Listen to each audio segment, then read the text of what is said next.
Running on revenge. How our society's views on revenge and justice are influenced by our core texts. As Odysseus reveals himself to the suitors, who had overtaken his house, ravaged his food, and disrespected his hospitality, he declared, "If there is any further injury, then I shall appoint as a penalty life for life, eye for eye, tooth for tooth, hand for hand, foot for foot, burn for burn, wound for wound, bruise for bruise." With these words, Odysseus then finally takes his revenge on the suitors. They know their time has come. But what if I told you that Odysseus never said those vengeful words at all, but in fact, this passage is from Exodus book 21 verses 23 to 25, spoken from God himself. At first glance, it seems like the anthem for a spiteful vigilante, not from the divine Christian God himself. Payback and bloodshed seem the antithesis of what the Bible stands for. If you were referring to the New Testament, you would be correct, but the Old Testament takes a different stance on many core issues surrounding the forgiveness and mercy of God. The New Testament and the Old Testament differ vastly on their teachings on revenge, capital punishment, and justified violence. Jesus, on one hand, directly contradicts the Mosaic law established in the Old Testament. He clearly states to turn the other cheek, teaching forgiveness and willingness to suffer evil rather than resist it by force. Jesus says in Matthew book 5, verse 38 to 40, "You have heard that it was said, eye for eye and tooth for tooth. But I tell you, do not resist an evil person.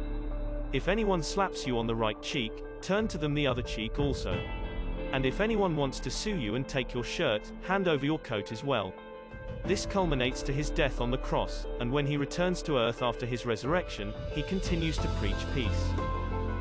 Conversely, in Exodus, God's Mosaic law permits execution for a myriad of offenses, including murder, cursing a parent, kidnapping, adultery, witchcraft, incorrigible delinquency, breaking the Sabbath, blasphemy, sacrificing to false gods, and oppressing the weak, to name just a few. How can a loving God call for so much killing and violence? It can seem like there's a divide between the violent God of the Old Testament and the loving God of the New Testament. But God is the same yesterday, today, and tomorrow. So what's the deal with the blood and gore we read about in Scripture? Where does this leave modern-day Christians? The confusion caused by these mixed messages from the Bible should come as no surprise, if you took a glance at our own society today. Although the New Testament teachings on empathy, forgiveness, and tolerance are definitely taught in the church today, 71% of Protestant Christians and 66% of Catholics support the death penalty, compared to 44% of agnostic Americans according to the Death Penalty Information Center. This stems directly from this ambiguity and the mixed signals from different sectors in the Christian church and passages from the Bible. On one hand, the church in particular is no stranger to bloodshed, starting religious wars, committing murder solely in God's name, and supporting the death penalty. But when it comes to abortion or medical euthanasia, the Catholic Church and pro-life Christians take a firm stance against the murder of innocent lives, as they quote the commandment, "Thou shalt not kill." From stand your ground laws in 35 states, to capital punishment, to the tort system, to our idolization of modern superhero vigilantes born on revenge, as a Judeo-Christian society, we don't often practice turning the other cheek. In fact, it's often seen as a sign of weakness. Just recently, with the execution of Brandon Bernard, we are again reminded that our society values so-called justice over forgiveness. The Odyssey, by all accounts, shares these same values, which may account for its immense popularity and prevalence in our society. In fact, its popularity says a lot about our culture. Maybe we see something of ourselves in the bold and brash Odysseus, or at least want to. No other such text, besides the Bible and Don Quixote, has touched our society with such widespread gravity according to the Open Education Database. So naturally, they must share a fundamental similarity on how our society interprets them, and how our society functions. On this premise, its message must be timeless. So, as revenge is a recurring theme that runs throughout the world of Homer's Odyssey and the Bible, so too must it run through ours. So, let's take a look at how these books interpret the necessity of revenge in the name of justice. In the culture of the ancient Greeks, revenge was seen as the proper response to an insult. In fact, if a person did not retaliate, the person was seen as dishonored and dishonorable. Justice became the act of taking revenge and taking matters into one's own hands. Odysseus represents all of these ideals. So, as we examine the two greatest tales ever told, the Odyssey and the Bible, two key agents of revenge are clear: Odysseus and God. We see Odysseus finally taking revenge on the disrespectful suitors, as he feels that he is more than entitled to pay back the suitors in retribution for the slight against his honor, his family and his estate.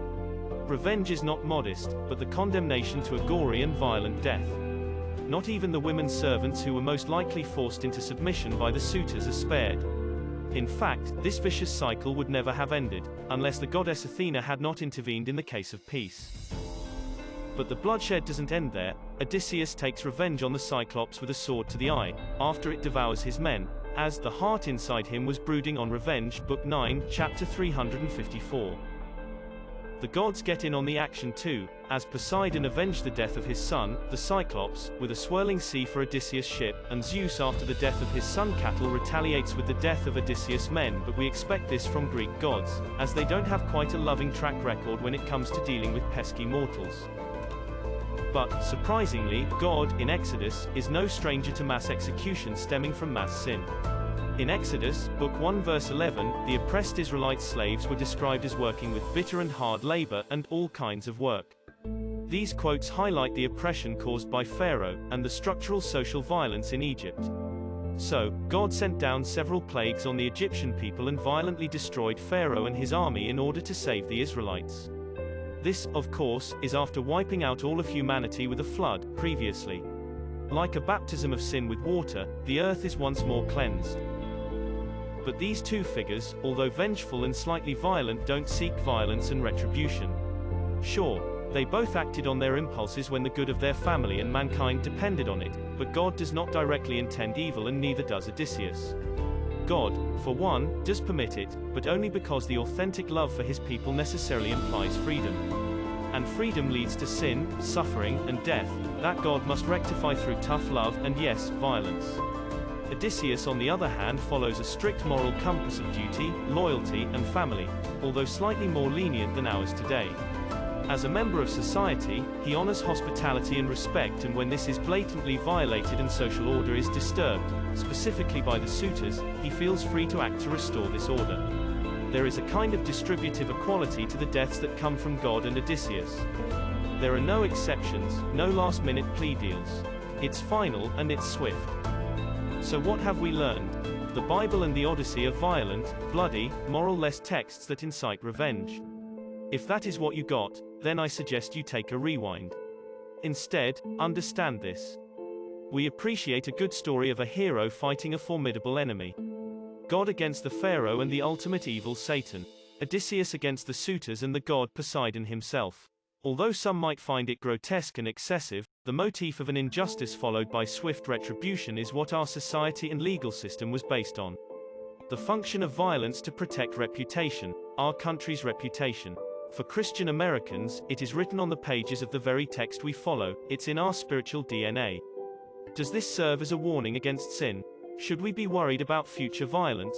What does this underlying theme say about our society, about those who support capital punishment?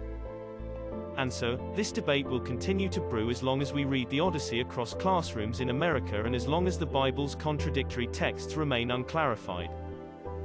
Thank you for attending my TED Talk, and I hope that was enlightening.